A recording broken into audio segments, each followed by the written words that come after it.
Ça fait ça. Maintenant, pourquoi on devient accro? On devient accro parce que dans le tabac, il y a plus de 4000 éléments toxiques. Ça, c'est ce que les gens doivent retenir. Les 4000 éléments toxiques, il y a 4 groupes. On les regroupe en 4 groupes. Le groupe des substances qui entraînent le cancer. Il y a le groupe des substances qui entraînent, qu'on appelle les radicaux libres, donc ils vont se fixer à l'hémoglobine, empêchant l'oxygène de passer dans notre organisme.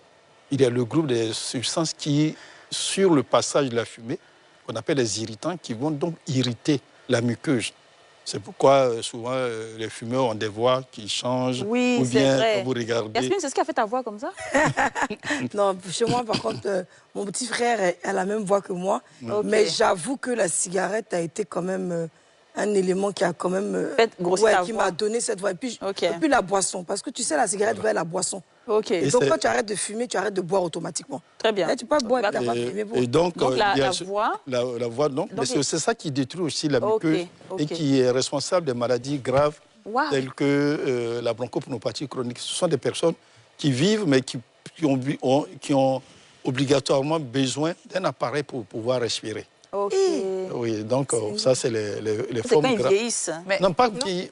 Il y a des jeunes, il y a des sujets de 60 ans, de 55 ans qui ont besoin de cela parce que le poumon est détruit, donc le poumon ne peut plus utiliser l'oxygène qu'on a dans l'air.